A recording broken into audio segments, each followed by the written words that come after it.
How's it going? I'm Kevin Kenny, and welcome to a very exciting edition of the Build Series live here in New York City. Our next guest has had an amazing, incredible career, really, when you think about it, in the world of music, but funny enough, has not dropped an album of his own until right now, this fall. It's called Ray Angry 1, and please let's give a very warm Build welcome to Ray Angry.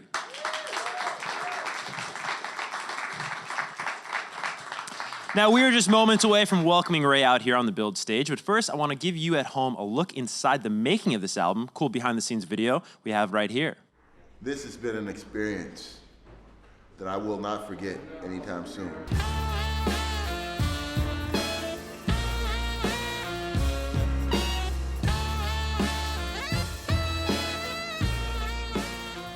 I knew the concept of this album was going to come together, like, for sure, was the first song. We hadn't even really heard the music. It kept it really honest and open. We sat down and there's a book of sheet music in front of us.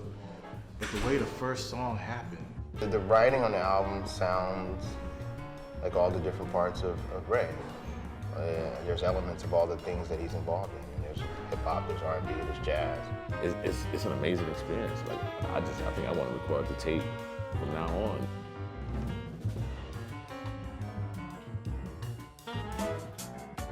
Please welcome Ray Angry to Build.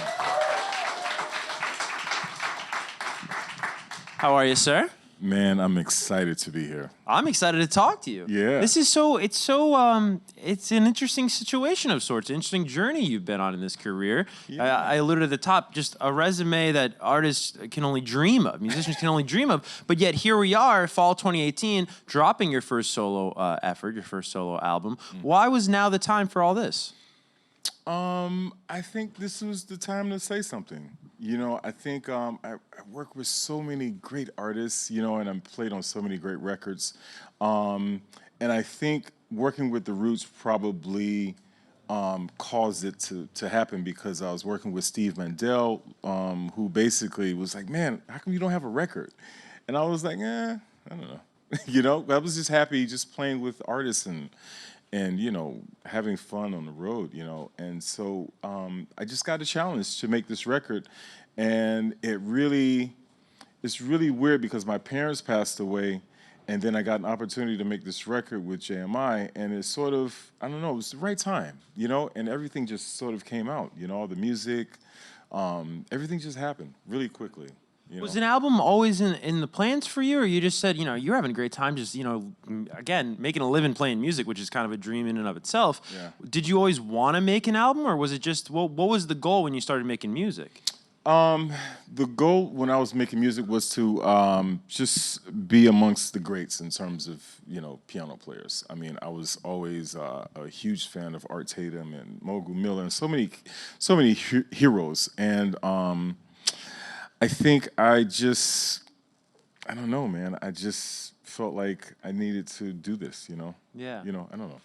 No. Yeah. If you don't mind me asking, you just you spoke about the loss of your parents and then this opportunity arising. How close in terms of time did those two events happen? My parents passed away about 8 years ago, and I recorded the music last year. Okay. So it was, I had music come to me, you know, since they passed away because I was, you know, felt so bad that they were gone, you know. And so I just started writing a little bit, but then when this album happened and just kind of fell on my lap, I just started writing like crazy. It was really crazy how it happened. I just started writing and I didn't stop until 3 months later, and the album was done. I don't know if you're a guy that believes in fate or anything like that, or destiny or something like that, but it's funny how creativity, right? It works like that, where it's something that is, you know, above us, let's say. Yeah. It gets into you and then it just flows out. Yeah, man, that's a very good point. I mean, I think tragedy definitely gives you something to write about because it's like a story. Music is about storytelling, you know? And so I think my story is a long journey, and I think at this point in my life, I want to talk about it. Yeah. You know what I mean? And music is the best avenue for me. I mean, I love being in the studio. I love working with great musicians. I mean, I had great players on the record. It was just really, I don't know, man. It was just a life-changing experience because the first song that we recorded was Circle Inside You. And the song was we were like, how are we going to top this? We recorded in one take, and it's like, man, this is great. So it just really kind of messed my head up in terms of just having the freedom to write music and really express myself. Because before that, I was just sort of helping other people realize their visions, whether it's on stage or in the video, in the studio. So. Right. It's almost like, something we can probably relate to just as people is like when you're always like helping your friends with their problems, if you will. Not that songs are problems, right? But you're like, wait, maybe I should make some time for me and figure me out, you know? Basically, yeah. You talk about recording it in one take. What's really cool about this album, if I have this correct, is that it was all recorded to analog tape, right? The entire album? Yes. So what's the greatest advantage to that? The greatest advantage to that is you have to make up your mind very quickly, and you can't labor on something very long, because it's not like nowadays you can make a record, if you mess up, you can go back and fix it 20, 30 times, however many times you want. But with tape, you have to be very, very deliberate in what you compose, or what you're recording. So I think it's great, Do you find that there's less thinking or less overthinking when you're recording a tape, or is it just a matter of the overthinking happens before you record as opposed to post-production because of technology? I think overthinking just happens. As an artist. You know what I mean? But I think it just sort of, when you record the tape, it just makes you, live in the moment and be present. Mm-hmm. You know what I mean? Well, there's something more, just as a music fan, right? Someone who's going to consume this record, there's something that sounds more maybe visceral, maybe human when you're listening to something that was recorded to tape. And I don't know why that is, but it sounds more alive. Yeah, it's the warmth. It's like you feel like you're in a room. Yes, the warmth. Yeah, you feel like you're in a room. I love recording the tape. I mean, I think it's a lost art that should come back, Yeah. It's just great. I mean, just being in the studio and I don't know, music to me is sort of like a diary. Yeah. You know what I mean? It's sort of like where you are at that time, and you just capture the picture and you move on to the next thing. Well, you said about this album, you almost think of it as a soundtrack to a movie. Yeah, that's what I was thinking when I wrote it. Right. What kind of movie would this be? To me, this would be like a movie, like a crime, definitely a crime movie. Some sort of tragedy. Maybe a woman in a situation where she's trying to like become strong, and there's a chase. I don't know, some villainous kind of plot. You know what I mean? Somewhere in Paris. Okay. Some black and white film. You know what I mean? I don't know. Yeah, no, I like how this is taking shape. Yeah. So along that thinking, would you say that each song is almost a scene within this movie? Yeah. Yeah? Yeah. I was thinking, what I thought would be kind of cool is if we played a little bit of a song, you can choose the song. Okay. And almost take us inside what scene that would be. And it doesn't have to be the movie you just described, but just because I like that companionship between, the audio that we'll hear on the record and then this visual that you have as an artist in your mind. Yeah. What would be a good song you think to play right now? Just like a quick 10-second snippet that will cue up. I think Music Mécanique. Okay, Music Mécanique. Yeah. Did I say that good? Yeah. Nice. Wait, this is what I was telling you is my favorite song, right? I It was funny. Yeah, I couldn't pronounce my favorite song, but this is what track on the album? Do you know offhand? I think it's Music. Number 4 or 5. Sound familiar? Yeah. All right, let's hear this a little bit.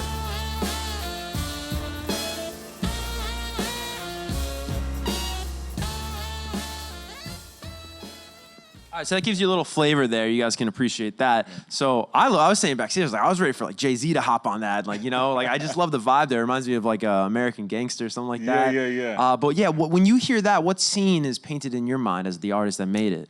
I mean, I kind of see two people like in Paris, somewhere on the Champs-Élysées, just riding up the coast towards, I don't know, the Eiffel Tower, and there's like some sort of, like a bag of money in the back of a car. You know what I mean? Yeah. Like they just got through doing some sort of heist or something. I don't know. Yeah. You talk a lot about you obviously love Paris. This movie, is apparently set in Paris, but you live in New York, and I know that you're just constantly inspired by New York. It sounds like. I mean, there's so much to be inspired by here. Where can we hear New York on this record? Just because we're here, we're talking in the heart of it. That's a very good question. I think Bjork City. Interesting. Gamma Ray. Gamma Ray is New York. I think it might be Gold is New York as well, you know, because it's kind of a funky, celebratory song. Yeah. Okay. Yeah. You mentioned Bjork City there. That's out of, or an ode to your love of the artist Bjork. Is that not? I love Bjork. Okay. Where does that come from? You know, I just love her as an artist, man. You know, the way she records herself and the way she presents herself on stage. I think is great. I think art and music are so interwoven together. I think she's mastered the art of just creating art and music together into one organism. Right. You know what I mean? I don't know. And that fantastic, what was it, a goose dress or something like that? I remember yeah, being, yeah, yeah. I feel like, She's well, it's just- funny because so many people know her as that for Yeah. whatever reason, you know, the casual fan, but like Yeah. you just said, she's an incredibly important artist and one that has provided you a ton of inspiration. Yeah. On the topic of inspiration, I know that a big goal of yours for this record is to inspire. You hope it spreads around the world and it inspires people. Is that the greatest achievement that you can have or make as an artist, is to inspire others? Absolutely. I think definitely for me, art is a tool to just sort of express myself and also enlighten and heighten people's consciousness. You know what I mean? And just make someone feel better about their day. You know what I mean? There's so much negativity in the world. There's so much to be depressed about. You know what I mean? I think music is a great avenue to sort of bring people together and have a discussion about just things that we all love, you know what I mean? And, you know, I think the record is something that people can have dinner to and have discussions and, you know what I mean? Just, I don't know, I think it's about community. And I think I would love my music to be something that brings people together from all over the world. Yeah, you've spoken about this, about the relationship between social harmony and musical harmony. Yeah. It's interesting. You mind speaking on that right now? Yeah, I think you know, I do this event on Monday nights called Producer Mondays, and basically the premise behind that is to have people come together that normally wouldn't be together. You know what I mean? So you have this sort of harmony of people. You know what I mean? Musicians from all walks of life that come together and they socialize, and then they come together and bring ideas together, and then we're able to sort of improvise and have discussions, and sometimes the records are made as a result of people coming together. So I think social harmony amongst artists brings musical harmony, as well as just, I don't know, just having people just think differently. Just think outside the box and just sort of get rid of the normal way of living, you know what I mean, where everyone's sort of like in their lane, in their box, you know what I mean? So I don't know, to me, you know, music is a festive thing. You know, Bob Marley, these guys created so much music that created so much harmony amongst people socially, and I think that we need to just revisit that thing, you know what I mean? Yeah. You know? Getting back really quick to the inspiration that, you know, whether it be New York City or whether it be Bjork as an artist, getting back to your early days as just developing this love of music, this desire to be an artist yourself, was there a particular record, maybe a song, maybe an artist, you know, outside of Bjork, of course, when you were young, that was just, you know, came around at the perfect time to inspire you to do all of this? That's, man, there's so many records. Right. But is there a first? I think Take Six. Okay. There's a group called Take Six, and I think harmonically, I mean, that the group was amazing. I mean, you have these guys singing, you know, a cappella music, but with such intricate harmonies. Like if you hear it, you're gonna just be like, oh my God, why don't I know about this record? It's really great. Okay, so Take Six. It just messed my head up. On the topic of artists, you have worked with so many incredible artists, and I don't know, you know, to what extent and what capacity, but I'd love for, if you have any stories of the people I'm about to name, I'd love for you to share them. I read Mick Jagger is one of them. What was this? What was the arrangement with Mick that you worked with him? So Mick was working on this movie he was doing a remake for a movie called Alfie. Okay. Him and Dave Stewart. And at the time I was working with Joss Stone, I was her musical director, and they brought me into the studio to help her with the song. And so I ended up doing a lot more than what I was originally asked to do. So I ended up working with these guys on this film, and it was just incredible. I mean, we were at Abbey Road, you know, I was playing the organ, and I'm looking up, and Mick Jagger's like this. whew, you know, it was just a great experience. Surreal, I It bet. was surreal, yeah. I meant to ask about Joss because I'm a huge Joss Stone fan. I remember when she really broke out with that, famous White Stripes cover, I believe, yeah. right back in 04, 03, whenever that was. Were you around her at that time? Was that one of the records you worked with her on? I worked with her right before that. Oh, right before that. Yeah, I worked with her on her first album. Oh my Mind, gosh. Body, and Soul. So how did you link up with? How do you actually become somebody's musical director? Like, what does that actually entail? Okay, so basically, I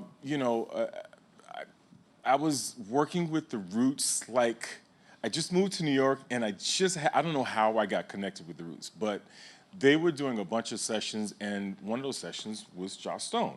And they called me into the studio, hey, can you come work with this new artist? And I was like, yeah, it's great. And I met her, I met the label, they loved me, and they said, hey, man, we'd love for you to be her musical director. And basically that's how that happened.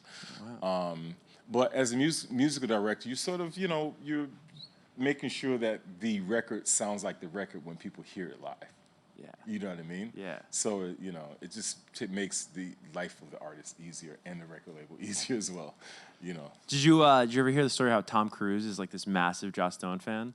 Oh, really? Yeah, have you ever heard this? No, I didn't know He that. apparently back in the day wanted MTV to support Joss Stone, so he mailed like an industrial box of CDs, Joss Stone CDs, No way. to MTV, hey, love Tom or whatever. Yeah, so apparently Tom Cruise was like a massive fan of those early records. Wow, that's funny. I need him to become a fan of me. There you go, Tom. Hey, you watch Build, Tom. That's hilarious. That is awesome. Joss is such a beautiful person, man. She's really great. And she really cut through at a time where that sound wasn't really popular, and I think that always speaks to the true, artistship of a singer, right? That they're able to sort of defy trends, because that sound really wasn't hot in 03, 04, really, right? And then for her to blow up like that, I was always a big fan. Christina Aguilera is another great vocalist I believe you've worked with. Is that true? Mm-hmm. Yeah. Okay, in what capacity have you worked with her? So I used to work with Mark Ronson a lot. When I first moved to New York, actually met Amy Winehouse through Mark. And they were working on that record, that famous record that she was working on, that she did with him. So I did a bunch of sessions with Mark, and he was like, oh man, I'm working on this record with Christina. You want to work on it with me? And basically that's how it pretty much happens. Someone say, oh man, I like what you do. Can you, Right. When you think back over everyone you've been around in the studio, where does Christina rank as in terms of just live vocalists that you've been lucky enough to be within, the same vicinity, the same room of? Is she probably at the top there in terms of vocalists that you've worked with? Yeah, she's definitely an amazing vocalist. Yeah, I've worked with her several times actually with the Roots in the Hamptons. Yeah, she's amazing. Yeah. Anybody else come to mind when you think of just great vocals that you've been privy to? That I've worked with? Yeah, or just oh my God, so many. Yeah, list goes on and on. Diane Reeves, Yolanda Adams, Shaka Khan. List goes on and on. Yeah, the list is endless. Getting back to Ray Angry One here, you worked with, or I should say, the musicians that you have worked with on this album have been getting stellar reviews. Would you mind just introducing those? Yes. So on the drums, I used Eric Harland, who's, this guy he's incredible. He can play any style of music. Derek Hodge, who's, an incredible producer, incredible composer, great friend. Marion Walden on saxophone. Ambrose is playing trumpet, who has an amazing new album out right now. So yeah, I was so lucky to work with such stellar musicians, and they're all really good friends too. So it made it a little bit easier in the studio, Oh yeah, especially when you're just all together like that. Yeah. I love the title Ray Angry One because to me I interpret that as somewhat of a promise, right? Because if you read it as Ray Angry One, there's probably got to be a Ray Angry 2. Yeah, there will be 1 through 4. Okay, Yeah. and tell me about this. So, as I mentioned before, Steve Mandel was, basically the reason why I'm doing this record. He made me do it, basically. He really believed in me, and I'm grateful to him for that. Him and Jake Cohen. So they had Steve always had this idea of doing a record with me 1 through 4, almost like a Bob James kind of record, because Bob James did records where he did volumes 1 through 4, and each record is going to be a different style of music, You know what I mean? So, so this was sort of like the jazzy kind of thing, whatever. But the next couple records are going to be totally different. Really? How different? Can you say anything? Very different. Okay. Do you have any ideas? Like, is there anything you can tease? The one record I'm going to do is going to be kind of a funk escapade. Okay. Yeah. A funk escapade. Yeah. All right. Yeah, so it's all gonna, right. it's gonna be very funky, like Yeah. almost like 70s, like Herbie Hancock, Headhunters kind of vibe. Yeah, it's gonna Okay. be crazy. Yeah. And then is that something you're currently working on? Is that something you're gonna, when this chapter is done, you're gonna get in the studio? Like, how does that work? Well, what I've noticed is that I'm working on all the records at once, if that makes any sense. Yeah. Yeah, I'm working on it right now. Yeah. So I'm working on I'm studying a bunch of classical music. So basically, I love playing different styles of music. I just, my mind is always working in, so many different capacities with the roots and with so many different styles. I just love that. I never get bored. And so I just, I'm always working on different styles of music. And I think when these records come out, you're going to say, how did you do that? And why did you do that? Yeah. You know what I mean? It's All gonna at be the same cool. time, man. It's impressive. We've got some great fans here in attendance. We're going to get to their questions right now, and I believe the first one is going to come from back here. Hi. So my question is, what would you say is the best advice you ever have received from the artists that you've worked with over the years? Oh man.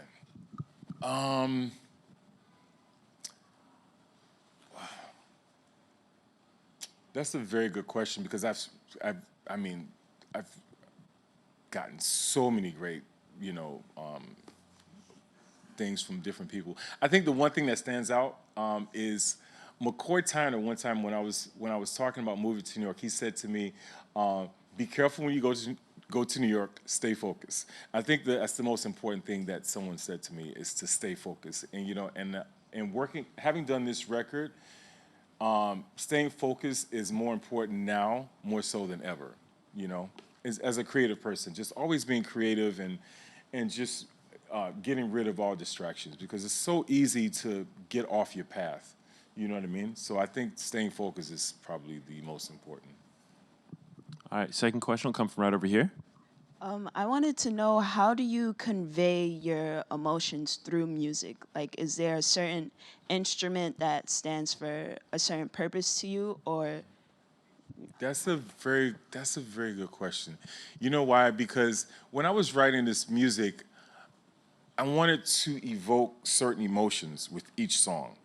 So my primary instrument is piano, and I think for me, sometimes you can play music and you can just sort of be all about the notes and just the technical aspect of it and lose like the soul of what you're trying to say. So I think for me, the piano is the best instrument for me to sort of evoke some sort of emotion when I'm writing. Thank you. All right, we have time for one final question. It'll come from back What's here. up, Ray? Hey. So I find that a lot of music or like a lot of musical genius comes from like very spontaneous moments, like specifically when like collaborating with other people. I'm wondering if you could just talk about if you had any of those moments when you're in the studio and you kind of felt that you guys were like creating something new like in that moment, maybe for this record or for any other times. That's another great question. This is easy. This is gonna be hard.